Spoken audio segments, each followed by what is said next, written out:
नमस्कार। कान्तिपुर समाचारमा आज नेपालले चीनसँग BRI कार्यान्वयन, सीमापार व्यापार लगायतका प्रस्ताव राख्दै सरकारवालाको दबावले नयाँ कानुन निर्माणमा चुनौती, विधेयकको तयारीमा हेलचेक्राइ गरेको प्रतिपक्षको आरोप, काठमाडौँको फुटपाथ व्यापारीलाई उचित व्यवस्थापन नगरेको भन्दै विरोध हुन थालेको प्रसङ्ग पनि हामीसँग छ। पर्यटकलाई आकर्षित गर्न काठमाडौँमा साहसिक गन्तव्यबारे जानकारी गराउन मेला, देश बाहिरको प्रसङ्गमा फ्रान्सले किन बोलायो निजेरबाट आफ्ना कूटनीतिज्ञ र सेनालाई फिर्ता, र खेलकुदमा एसियाडमा आज नेपालले प्रतिस्पर्धा गर्ने खेलहरूको अपडेट। सुरु गरौँ आजका मुख्य समाचार। नेपाल र चीनबीच द्विपक्षीय वार्ता आज, प्रधानमन्त्री दाहाल र चिनिया समकक्षी लीबीच भेटवार्ता हुँदै BRI अघि बढाउने नेपालको तयारीले भारत सशङ्कित। अर्थतन्त्रमा सुधार आएको सरकारी दाबी तथ्यहीन, चालु आर्थिक वर्षका 2 महिनामा आयात र निर्यात दुवै घट्यो, चाडपर्व नजिकिए पनि बजारमा बढेन चहल पहल। सरकारले व्यवस्थापनमा ध्यान नदिँदा सामुदायिक विद्यालयमा 17 थरी शिक्षक, आन्दोलन र सहमतिप्रति शिक्षक बीच नै मतभेद, सहमति कार्यान्वयन गर्ने सरकारी प्रतिबद्धता। फ्रान्सले अफ्रिकी देश निजेरबाट आफ्ना कूटनीतिज्ञ र 1500 सैनिक फिर्ता बोलाउने, सैनिक सहयोग पनि बन्द गर्ने राष्ट्रपति माक्रोको घोषणा।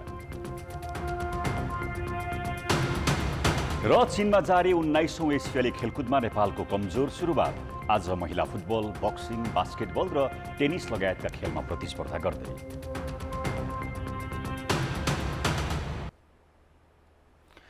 चीन भ्रमणमा रहेका प्रधानमन्त्री पुष्पकमल दाहाल र चिनिया समकक्षी ली छ्याङबीच हिजो बेजिङमा द्विपक्षीय भेटवार्ता भएको छ। वार्तामा नेपाली पक्षले BRI सम्झौता कार्यान्वयन, सीमापार विद्युत व्यापार र अनुदान सम्झौताका केही परियोजनामा सहयोग लगायतका विषयको प्रस्तावको तयारी गरेका छन्। बेजिङमा हिजो आयोजित नेपाल चीन बिजनेस समिटलाई सम्बोधन गर्दै प्रधानमन्त्री दाहालले नेपालमा लगानीको वातावरण बनेको र यसको लाभ लिनका लागि चिनिया लगानीकर्तालाई आग्रह गरेका हुन्।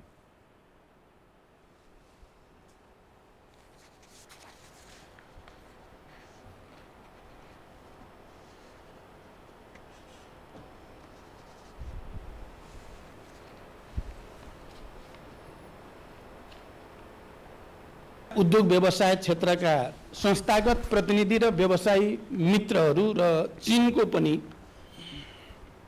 व्यवसायको क्षेत्रमा संस्थागत प्रतिनिधि र अरू व्यवसायीहरूको बीचमा भएको सहमति, समझदारी, अन्तर्क्रिया सबैले पनि एउटा नयाँ उज्यालो चाहिँ देखिएकै छ।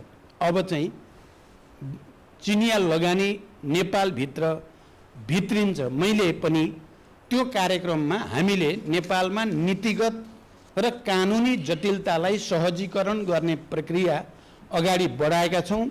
नेपालमा चिनिया लगानी सुरक्षित छ भन्ने कुराको विश्वास दिलाउन मैले कोसिस गरेँ र मलाई लाग्छ चिनिया प्रतिनिधिहरूले पनि त्यो कुरालाई राम्रोसँग आत्मसात गर्नुभएको छ र यसले एउटा नयाँ वातावरण बन्ने कुरामा मैले विश्वास लिएको छु।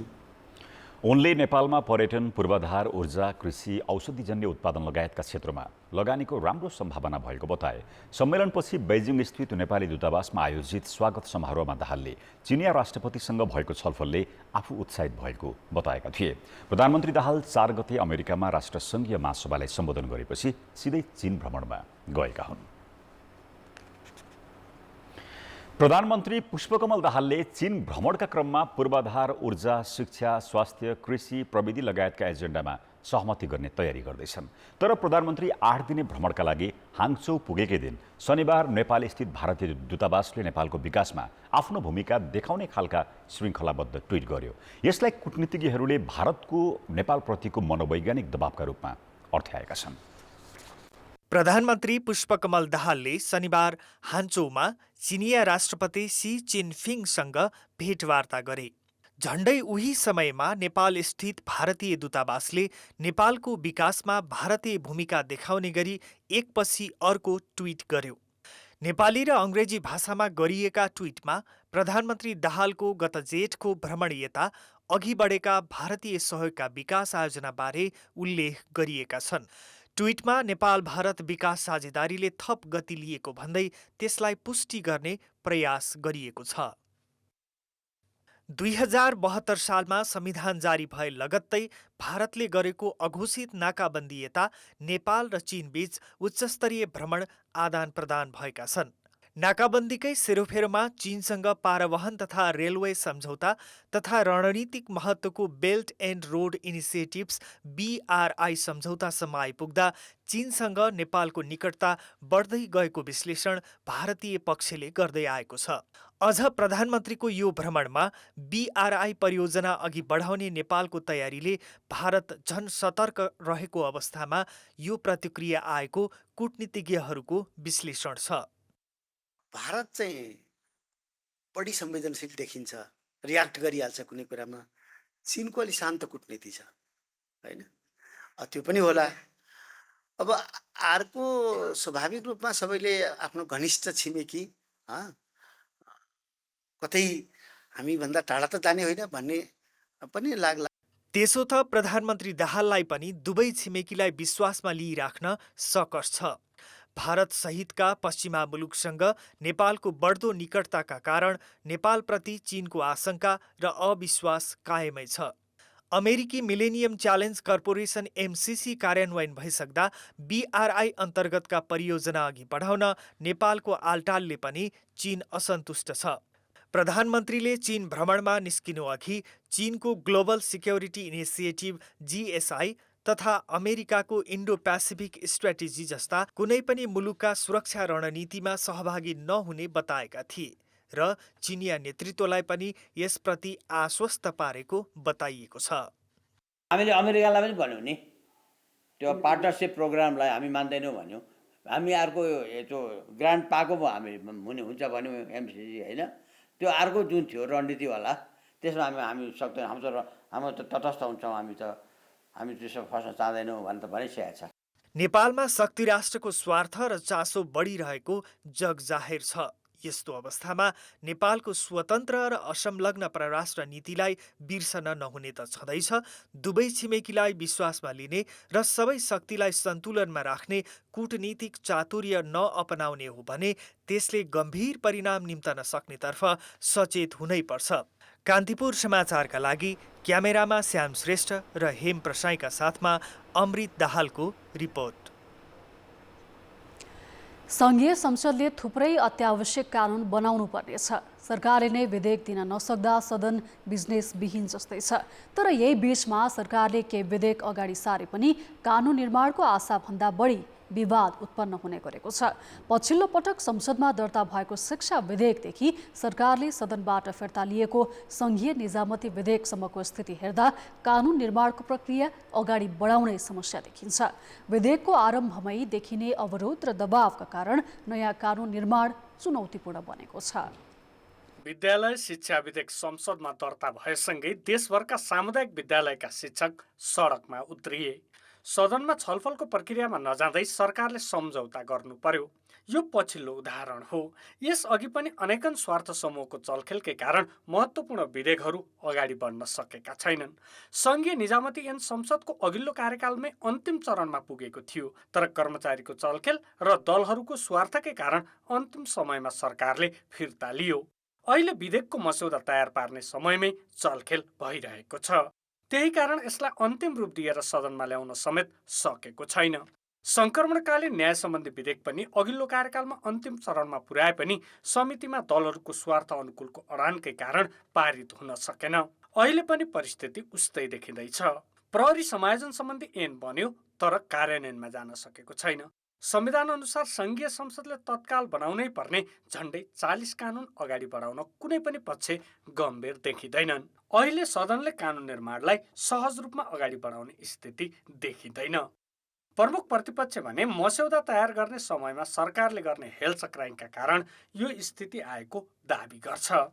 ड्राफ्टिङले नै धेरै कुरालाई चाहिँ नियन्त्रित र निर्देश गर्छ कि त्यो ड्राफ्टिङ जुन ओरिएन्टेसनमा जान्छ नि सांसदहरूले त त्यो हेरेरै राख्ने हो। त्यसो हुँदाखेरि ड्राफ्टिङको प्रोसेसलाई नै अलिकति सहभागितामूलक र डेमोक्रेटिक बनाउनु जरुरी छ। कानुन निर्माणका सवालमा दुईवटा मुख्य समस्या देखिएका छन्। पहिलो त सरकार अत्यावश्यक विधेयक अगाडि बढाउनै सक्दैन भने दोस्रो बनाइहालेको विधेयकमा पनि दबाव आउन साथ सम्झौता गर्न थाल्छ। उसलाई आफ्नै धरातलमाथि विश्वास नभएको हो कि कर्मचारीले आन्दोलन गर्ने बित्तिकै कर्मचारी विधेयक फेरि ब्याक हुने, शिक्षकले आन्दोलन गर्ने बित्तिकै शिक्षक आन्दोलन ब्याक हुने, अर्को कुनै समूहले गर्ने बित्तिकै चिकित्सकहरूको त्यही गर्ने। यो पद्धतिले हामी कुनै पनि निर्णय पुग्न सक्दैनौँ। यसका लागि सरकार दह्रो भएर प्रस्तुत हुनुपर्छ र हामीले भिक्टिमका बारेमा अथवा तल्लो जो भिक्टिम छन् तिनीहरूलाई उच्च स्तरमा ल्याउनका लागि नयाँ विधेयकहरू ल्याउनु पर्नेछ भने तिनीहरूलाई आधार मानेर ल्याउनुपर्छ। कानुन निर्माणमा देखिएको अहिलेको समस्याले राज्यका अन्य क्षेत्रमा असर पर्दै गएको छ। सङ्घीयता कार्यान्वयन सुस्त भएको छ। सरकारले विधेयक निर्माणकै क्रममा सरकारवालासँग आवश्यक परामर्श गर्न नसकेको संसदीय प्रक्रियाका जानकार बताउँछन्। हामी यो सेक्टरकामा प्रभावित हुने को हुन् तिनीसँग बसेर छलफल गरौँ न भनेर हामी हेर्दैनौँ। मन्त्रालयको एकजना चाहिने उपसचिव सहसचिवले ड्राफ्ट गर्यो, सचिव कहाँ देखाउँछ, सचिवले चाहिँ ऊ गर्यो, त्यसलाई चाहिँ ओके भन्यो, मन्त्री कहाँ पेस गर्छ, मन्त्रीले ओके भने भर चाहिँ गरिएको छ। त्यसले गर्दा विवाद आयो। त्यसमा चाहिँ म के भन्छु भने कम्तीमा 1-2 चरण सरकारवालासँग हामी बस्यौँ भने विरोध आउला तर धेरै कमाउँछ। कानुन निर्माण प्रक्रियामा दलहरू विभाजित हुँदै जाने र सरकारले पनि आवश्यक तदारुकता नदेखाउने हो भने प्रणाली नै कमजोर बन्दै जाने निश्चित छ। कान्तिपुर समाचारका लागि क्यामेरामा सञ्जय लुइटेल र विनोद कोजुका साथ दीपक आचार्य, काठमाडौँ। अब जनमतमा आजको प्रश्न। जनमत हाम्रो प्रश्न छ, संसदले कानुन बनाउन नपाउँदै सडकमा हुने विरोधलाई के भन्ने? ए लोकतान्त्रिक अभ्यास, बी अविश्वासको सङ्कट र सी अराजकताको सङ्केत। जनमतको अन्तिम परिणाम आज साँझ 8 बजेको कान्तिपुर समाचारमा प्रसारण गर्नेछौँ। कृपया NEWS news space A, B वा C टाइप गरी 34001 मा SMS गरी आफ्नो मत व्यक्त गर्नुहोला। समाचार अझै बाँकी छन्। अब बाँकी समाचार। सरकार र आन्दोलनरत नेपाल शिक्षक महासङ्घबीच 6 बुँदे सहमतिपछि पनि राहत बाल विकास केन्द्र प्राविधिक धारसहितका शिक्षकहरू आन्दोलनमै छन्।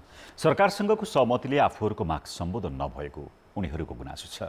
सरकारले भने सहमति कार्यान्वयनमा जोड दिने प्रतिबद्धता जनाएको छ। सरकारले लामो समयदेखि शिक्षकको नयाँ दरबन्दी थपेको छैन भने विज्ञापन पनि नियमित छैन, जसका कारण यतिखेर सामुदायिक विद्यालयमा स्थायी, अस्थायी, राहत, करार लगायतका 17 थरीका शिक्षक कार्यरत छन्। विज्ञान, अङ्ग्रेजी र गणित लगायतका शिक्षकको अभाव भए पनि व्यवस्थापन तथा स्थायित्वमा शिक्षा मन्त्रालयले ध्यान नदिँदा शिक्षकहरू पटक पटक आन्दोलनमा उत्रिने गरेका छन्। आन्दोलनकै बलमा 2063 सालमा 12,000 र 2075मा 14,000 शिक्षक आन्तरिक प्रतिस्पर्धाका आधारमा स्थायी भइसकेका छन्। अहिले पनि सरकार र शिक्षक महासङ्घ बीच विद्यालयमा कार्यरत शिक्षकलाई आन्तरिक प्रतिस्पर्धाका आधारमा स्थायी गर्ने सहमति भएको छ। संसदमा दर्ता भएको शिक्षा विधेयक संशोधन हुनेमा शिक्षक महासङ्घ आशावादी छ। उपप्रधानमन्त्रीज्यू लगायत कानुन मन्त्रीज्यू, अर्थमन्त्रीज्यू, सञ्चार मन्त्रीज्यू सबै हुनुहुन्थ्यो हामीसँग। त्यो छलफल चल्दाखेरि आन्तरिक माइनेटमा उहाँहरू सबैको हस्ताक्षर छ, हामी सबैको हस्ताक्षर छ त्यो कार्यान्वयन गर्ने भन्ने, र उहाँहरूले लाग्दाखेरि वातावरण सहज हुन्छ र यो कार्यान्वयन गरेर जाने हो। कार्यान्वयनमा तलमाथि भयो भने त फेरि नेपाली शिक्षकलाई उहाँहरूले आन्दोलनमा निम्ता गरेको ठहर छ। नेपाल शिक्षक महासङ्घ र सरकारसँग भएको सहमतिबाट आफ्ना माग सम्बोधन नभएको भन्दै राहत बाल विकास केन्द्र प्राविधिक तथा पेन्सनबाट वञ्चित शिक्षकहरूले आन्दोलन जारी राखेका छन्। शिक्षा विधेयक मार्फत बाल विकास केन्द्रलाई पनि विद्यालय संरचनामा समेट्नुपर्ने शिक्षकहरूको माग छ। आफ्ना आवश्यकताहरू पुरा गरिसकेपछि मात्र यसलाई चाहिँ स्थगन गरेर यो शिक्षकहरूलाई यो सडकमा बिचल्ली बनाएको छ, यसको विरुद्धमा पनि हामी आन्दोलन हुन बाध्य छौँ। हामीले 20औं वर्षदेखि शिक्षकहरू कार्यरत छन् र उनीहरूलाई पेसागत सुरक्षाको लागि प्रक्रिया पुरा गरेर स्थायित्व गर्नुपर्छ भन्ने खालको माग हो हाम्रो। सहमति हाम्रा मागहरूका लागि भएन। बाल विकास शिक्षकका माग, विद्यालय कर्मचारीका माग र राहत शिक्षकका मागहरू पुरा भएनन्। सरकारले भने असन्तुष्ट शिक्षकका माग सम्बोधन गर्न आफू गम्भीर भएको जनाएको छ। शिक्षकसँग भएको सहमति कार्यान्वयनमा लाग्ने प्रतिबद्धता सरकारको छ। शिक्षकहरूका माग जति भए अहिले जे यति क्षमता भयो त्यसमा संसदीय समितिहरूमा गएर सरकारले सहजीकरण गर्ने कुरा हो। यो हामीले विधेयक निर्माणको विधेयकलाई समृद्ध बनाउने प्रक्रिया हामीले नबुझेको कुरा भने हामीले बुझेका छौँ। तर शिक्षकहरूले जे माग उठाउनु भयो त्यसका प्रति सरकार सकारात्मक भएर उहाँहरूलाई सहजीकरण गर्ने गरेर सम्झौता गरेको, सम्झौतामा सरकार प्रतिबद्ध रहन्छ। शिक्षकसँग भएको सहमति अनुसार विधेयक पारित भएमा राहत, साबिक उच्च मावि, प्राविधिक धार लगायतका गरी 60,000 दरबन्दी थप हुनेछ। तर आन्दोलनको बलमा शिक्षक स्थायी गर्ने परिपाटीका कारण सामुदायिक विद्यालयको शिक्षा कमजोर बनेको छ। त्यसैले सरकारले नियमित विज्ञापन गरी शिक्षक व्यवस्थापन गर्न सके विद्यालय शिक्षामा समेत सुधार आउने विश्वास गर्न सकिन्छ। कान्तिपुर समाचारका लागि क्यामेरामा श्याम श्रेष्ठ, राजेन्द्र महर्जन र मुरारी घिमिरेका साथ नारायण किलम्बु, काठमाडौँ। सरकारी कर्मचारीले आर्थिक वर्ष सकिएको 60 दिनभित्र सम्पत्ति विवरण बुझाउनु पर्ने कानुनी व्यवस्था छ। तर उनीहरूले बुझाउने सम्पत्ति विवरणलाई आधार मानेर छानबिन र अनुसन्धान भने हुन सकेको छैन। सम्पत्ति विवरण नबुझाउने संख्या बढेपछि राष्ट्रिय निजामती किताबखानाले अघिल्लो वर्षकै सम्पत्ति विवरण नबुझाउने कर्मचारीहरूलाई अब फोन गरेर सम्पत्ति विवरण नबुझाएका बारे सोधखोज सुरु गरेको छ। अख्तियार दुरुपयोग अनुसन्धान आयोगले विवरण नबुझाएकाहरूलाई फोनबाटै सोधखोज गर्न भनेपछि किताबखानाले विवरण हेरेर कर्मचारीहरूलाई सम्पत्ति विवरण भर्न निर्देशन दिन थालेको हो। अकुत सम्पत्ति आर्जनको उजुरी नपरेसम्म व्यक्तिको सम्पत्ति विवरण छानबिन हुने गरेको छैन।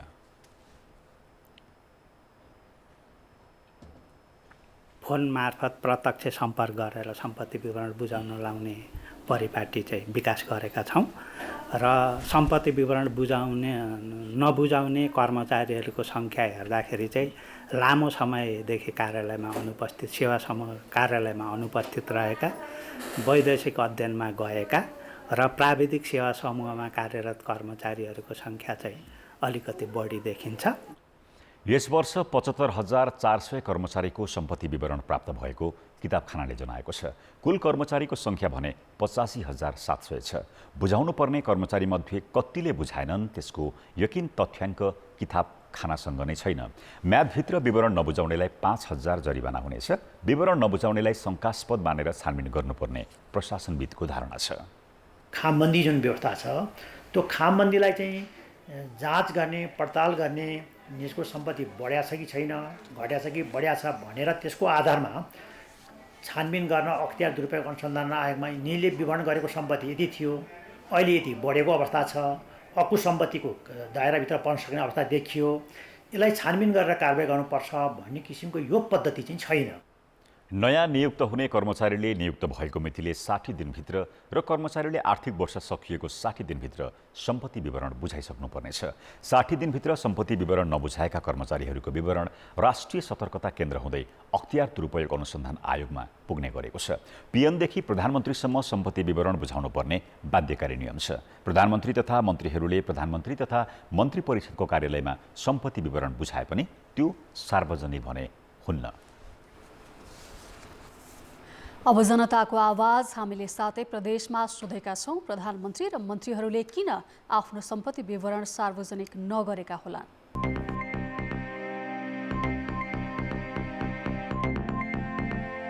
भ्रष्टाचारमा पर्छु, अब अख्तियारले समाउँछ भनेर होला, नभए किन नगरौँ? देशको उच्च पदमा रहने, सरकार चलाउने प्रमुख व्यक्तिहरूले एउटा सिस्टम बसाउनु पर्नेमा सम्पत्ति विवरण अहिले बुझाइहाल्यो भने त उनीहरूसँग अथाह सम्पत्ति देखियो भने यो सम्पत्ति कहाँबाट आयो भन्ने हुन्छ भने गलत ढङ्गबाट आय आर्जन भएको पुष्टि हुन जान्छ। निर्वाचित हुँदाखेरि भोलि उनीहरूको अचुत सम्पत्तिको भण्डाफोर हुन्छ भनेर अनि त्यो एउटा उनमा दुस्साह, डर, तरासका कारणले सम्पत्ति सार्वजनिक गर्दाखेरिमा चाहिँ भ्रष्टाचारको मुद्दा लाग्ने हुने डरले चाहिँ आफ्नो सम्पत्ति विवरण चाहिँ पेश गर्नुहुन्न। भ्रष्टाचार नगरेको हो भने त उहाँले सर्वत्र रूपमा यो खुलस्त रूपमा नेपाली जनताका सामु आफ्नो सम्पत्ति विवरण देखाइदियो भने त कसलाई केस भन्नुपर्ने छ र? भोलि कर धेरै तिर्न पर्छ, धेरै भएर सम्पत्ति धेरै आर्जन गऱ्यौँ भन्ने त्यस्तो किसिमको वातावरण सिर्जना हुन्छ भनेर हो क्या? जनतालाई नदेखे लुकाउन धेरै सम्पत्ति भएको हुन्छ, त्यो सबै जनतालाई सार्वजनिक गरेपछि थाहा हुन्छ, ठुलो पोस्टमा गएपछि यसले आफ्नो नाममा धेरै राख्यो भन्ने हुन्छ भनेर होला। सम्पत्तिको जाँच विवरण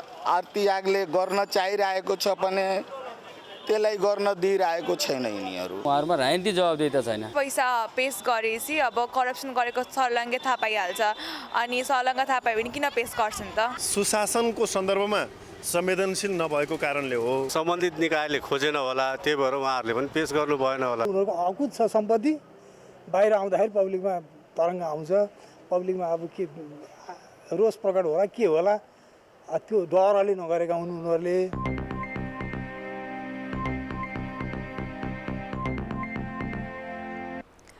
काठमाडौँका सडकलाई साना व्यापारीले जीविकोपार्जनको थलो बनाउँदै आएका छन्। तर पछिल्लो समय काठमाडौँ महानगरपालिकाले सडक व्यवसायमा कडाई गरेको छ। ललितपुर महानगरपालिकाले बिहान बेलुका व्यवसाय गर्ने छुट दिए पनि काठमाडौँमा उचित व्यवस्थापन बिना कडाई गरिएको भन्दै विरोध तथा आन्दोलन हुन थालेको छ। काठमाडौँ महानगरपालिका प्रमुख बालेन्द्र शाहले सहरी सौन्दर्य र पैदल यात्रुलाई सहज आवागमनका लागि भन्दै फुटपाथ व्यवसायमा निषेध गरेका छन्। विकल्प पाइन्छ भन्ने अपेक्षा सडक व्यापारीको थियो। त्यसका लागि उनीहरूले बारम्बार महानगर प्रमुखलाई भेटेर आग्रह गर्न खोजे, ज्ञापन पत्र बुझाउन खोजे, तर सकेनन्। अन्ततः उनीहरू व्यवसायबाट विस्थापित भए।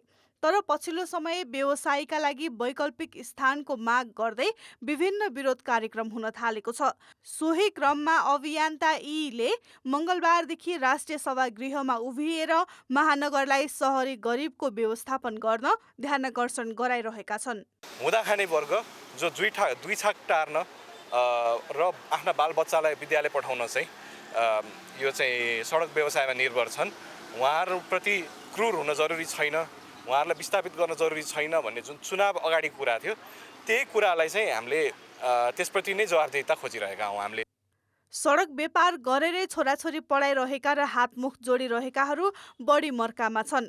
न त उनीहरूको गुहार महानगरले सुनेको छ, न त राज्यले नै।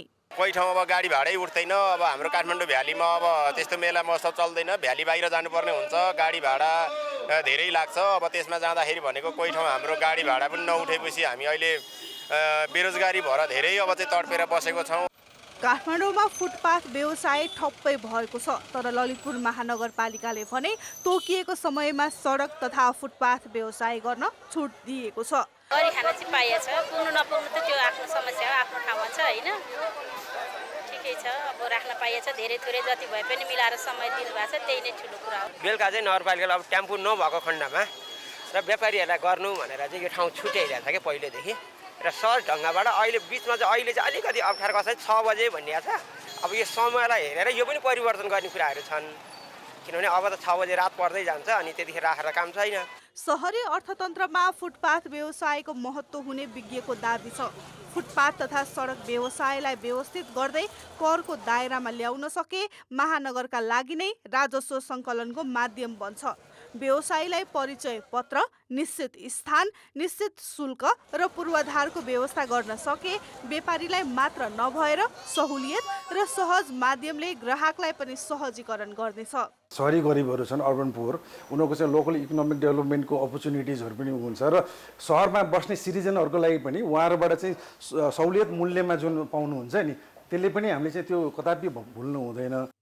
फुटपाथ व्यवसायी सङ्घका अनुसार काठमाडौँ उपत्यकामा करिब 30,000 फुटपाथ व्यवसायी छन्। कान्तिपुर समाचारका लागि क्यामेरामा राजेन्द्र महर्जनका साथ सृजना बास्तोला, काठमाडौँ। खेमलाल हरिकला समाज कल्याण प्रतिष्ठानले यो वर्षको पद्मश्री गौरव, पद्मश्री साहित्य र पद्मश्री साधना सम्मान घोषणा गरेको छ। प्रतिष्ठानले विज्ञप्ति मार्फत समाजलाई विभिन्न क्षेत्रबाट गौरवपूर्ण योगदान दिने विशिष्ट व्यक्तित्वलाई प्रदान गरिने पद्मश्री गौरव पुरस्कार शिक्षाविद तथा काठमाडौँ विश्वविद्यालयका संस्थापक उपकुलपति सुरेश राज शर्मालाई दिने निर्णय भएको जनाएको छ। यस्तै पद्मश्री साहित्य पुरस्कार समालोचक तथा आख्यानकार डाक्टर देवी प्रसाद सुवेदीको उपन्यास मनुलाई र पद्मश्री साधना सम्मान कार्टुनिस्ट कलाकार दुर्गा बराल बाथस्यानलाई प्रदान गर्ने निर्णय गरिएको प्रतिष्ठानका अध्यक्ष जीवा लामिछानेद्वारा जारी विज्ञप्तिमा उल्लेख छ। मनो उपन्यासले ऋग्वेदकालीन समाजको परिवेश चित्रण गरेको छ। पहिलो चरणमा प्राप्त 180 पुस्तकको सूचीबाट दोस्रो र तेस्रो चरण हुँदै अन्तिममा उक्त कृति छनौटमा परेको प्रतिष्ठानले जनाएको छ। यस्तै कलाकार बरालले नेपाली कार्टुनलाई नयाँ शैली र कलात्मक बनाउन योगदान दिएको उल्लेख गरिएको छ। तीनवटै विधाका पुरस्कारको राशि 3-3 लाख रुपियाँ छ। पुरस्कार कोजाग्रत पूर्णिमाका दिन प्रदान गरिनेछ। आर्थिक र अन्तर्राष्ट्रिय समाचार हामीसँग बाँकी नै छन्। अर्थ र विकास। चाडपर्व नजिकिँदा समेत बजार चलायमान नभएपछि आर्थिक वर्षको दोस्रो महिनामा पनि आयात र निर्यात दुवैमा गिरावट आएको छ। अर्थतन्त्र लयमा फर्कँदै गएको दाबी गरिए पनि भन्सार विभागको तथ्याङ्कले भने त्यस्तो नरहेको देखाएको छ। चालु आर्थिक वर्षको दोस्रो महिनासम्म आइपुग्दा आयात 5% र निर्यात 7.76%ले घटेको छ। भदौमा 1 खर्ब 31 अर्बको वस्तु आयात भएको छ, जुन गत वर्षको सोही महिनाको तुलनामा 11 अर्बले कमी हो। गत आर्थिक वर्षको भदौमा 1 खर्ब 42 अर्बको वस्तु आयात भएको थियो। चालु आर्थिक वर्षको अहिलेसम्म 2 खर्ब 59 अर्बको वस्तु आयात भएको छ, जुन आर्थिक वर्षको पहिलो 2 महिनामा 2 खर्ब 73 अर्बको आयात भएको थियो। त्यस्तै चालु आर्थिक वर्षका 2 महिनामा 26 अर्ब 44 करोडको निर्यात भएको छ, जुन गत आर्थिक वर्षको यही अवधिमा 28 अर्ब 68 करोडको वस्तु निर्यात भएको थियो। चालु आर्थिक वर्षको अहिलेसम्म 34 अर्ब 38 करोडको पेट्रोलियम, 4 अर्बको सुन, 5 अर्बका स्मार्टफोन, 7 अर्बको उद्योगलाई चाहिने कच्चा फलाम आयात भएको छ। यस्तै 1 अर्ब 50 करोडको अलैँची, 1 अर्ब 79 करोडको गलैँचा र 1 अर्ब 23 करोडको फलामे छड निर्यात भएको छ। पर्यटकलाई आकर्षित गर्न भन्दै काठमाडौँमा पहिलो पटक नेपाल एडभेन्चर्स एक्सपो गरिएको छ। एउटै छानामुनि साहसिक पर्यटकीय गन्तव्यबारे जानकारी दिने र आवश्यक सामग्रीको बिक्री प्रवर्धन गर्न निजी क्षेत्रको पहलमा मेला गरिएको हो। नेपाल एडभेन्चर्स टुरिज्म अर्थात् साहसिक पर्यटकका लागि विश्वमै प्रख्यात छ। साहसिक पर्यटनमा ट्रेकिङ, पर्वतारोहण, rafting, bungee, Zipline, rock climbing, canyoning, sky dive, paragliding जस्ता विधा छन्। स्वदेशी र विदेशी गरी वर्षेनी लाखौँ पर्यटकले नेपालको साहसिक पर्यटनको आनन्द लिने गरेका छन्। तर यी क्षेत्रमा प्रयोग हुने सामग्री र साहसिक पर्यटकले अपनाउनु पर्ने सावधानीको विषयमा जानकारी दिन एक्सपो गरिएको हो। गियर्सहरूदेखि लिएर एक्सेसरिजदेखि लिएर इभेन्ट्सहरू हैन, रनिङ, ट्रेल रनिङदेखि अरू साइकल रेसहरू छ हैन, के भइरहेछ नेपालमा एडभेन्चर सेक्टरमा हैन। त्यो बाहेक अब तपाईँको मेडिकल पार्टमा होला हैन, तपाईँको फर्स्ट एड सिक्न पर्छ ट्राभल गर्दा, सो फर्स्ट एडको पार्टमा पनि एउटा कम्पनी छ हैन। सो विभिन्न तपाईँको सेक्टर्सहरूलाई चाहिँ तपाईँको यहाँ एउटा ठाउँमा लिएर आएपछि चाहिँ जो आउनुहुन्छ केही न केही नलेज लिएर चाहिँ बाहिर निस्किनुहुन्छ नि त। सो मेरो उद्देश्य चाहिँ त्यो परिपूर्ति गर्ने हो। एक्सपोमा 77 ब्रान्डका सामग्री राखिएका थिए। यसले विदेशबाट आउने पर्यटकलाई नेपालमै साहसिक पर्यटनका लागि चाहिने आवश्यक सामग्री उपलब्ध छन् भन्ने सन्देश दिएको व्यवसायी बताउँछन्।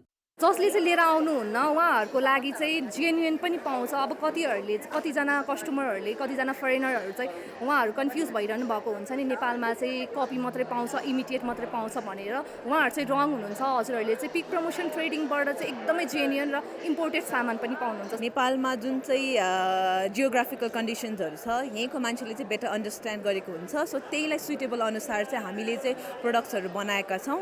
र यस्तै गरी प्राइस कम्पेरिजनमा पनि चाहिँ तपाईँले बाहिर किन्नुभन्दा त लजिस्टिक्सहरू सबै इन्भल्भ भएर आयो। सो यहीँ किन्दाखेरि चाहिँ it's like cheaper and plus you can get the same quality पनि आई वुड से। एक्सपोलाई सरकारले अपनत्व गरेर निरन्तरता दिनुपर्ने जानकार बताउँछन्।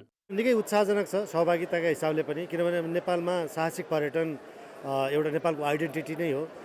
त्यसमा चाहिँ लोकल अनरसिप चाहिँ विदेशी त एकदम धेरै नेपाल एडभेन्चर भन्दा त्यो वाउ भन्ने होइन, तर लोकल लेभलमा चाहिँ त्यति धेरै अवेरनेस नभएको, त्यति धेरै अपनत्व नभएको वास्तवमा यस्ता चिजहरूले त्यो अपनत्व बढाउनतर्फ पनि एकदमै महत्त्वपूर्ण भूमिका खेल्छ। त्यही कारणले मलाई यो साह्रै महत्त्वपूर्ण कार्यक्रम लाग्यो, यसले निरन्तरता पाओस्। एक्सपोमा स्वदेशी हस्तकलादेखि चर्चित विदेशी ब्रान्डका सामग्री राखिएको थियो। मेलामा आउनेलाई साहसिक पर्यटनबारे आवश्यक शिक्षा समेत दिएको थियो।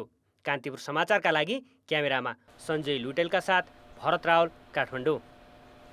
अब अन्तर्राष्ट्रिय समाचार। यो वर्षको अन्त्यमा फ्रान्सले निजेरसँग सैनिक सहयोग बन्द गर्ने घोषणा गरेको छ। आफ्ना राजदूत सिल्भे इट र 1500 सेना फिर्ता लाने निर्णय फ्रान्सेली राष्ट्रपति इमानुएल माक्रोले गरेका छन्। TF1 र फ्रान्स 2 टेलिभिजन स्टेसनलाई अन्तर्वार्ता दिने क्रममा माक्रोले लोकतान्त्रिक ढङ्गबाट निर्वाचित राष्ट्रपति बाजुमा नै वैध नेता भएको बताएका छन्। फ्रान्सले आन्तरिक मामिलामा सम्झौता नगर्ने र सैनिक हुन्ताको बन्धक नबन्ने भन्दै उनले सहयोग बन्द गरेको बताएका हुन्। समाचार अझै बाँकी छन्। खेलकुद समाचार।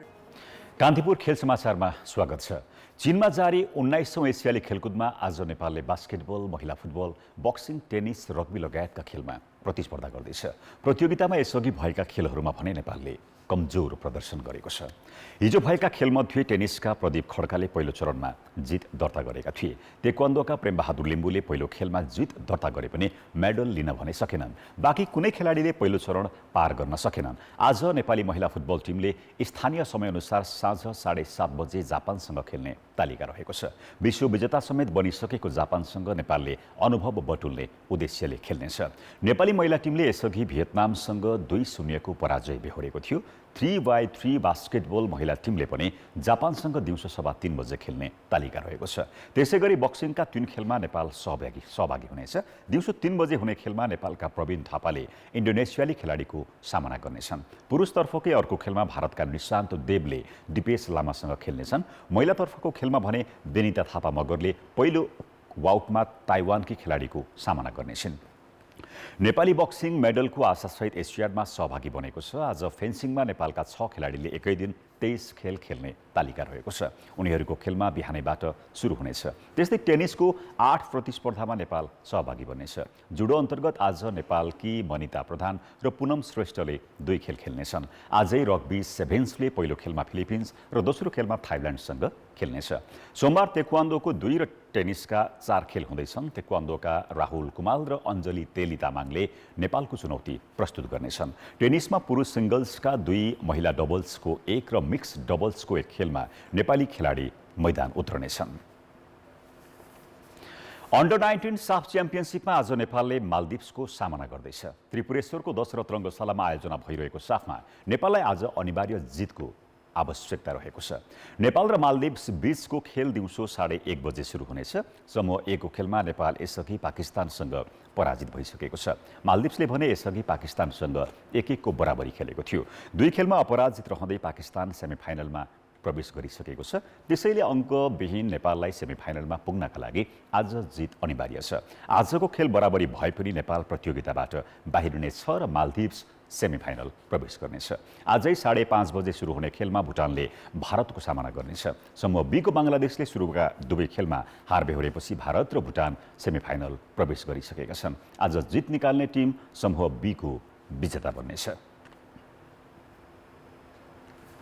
कान्तिपुर खेल समाचार यति नै। कान्तिपुर समाचार अहिलेलाई सकियो। कान्तिपुर टेलिभिजन हेर्दै गर्नुहोला। नमस्ते।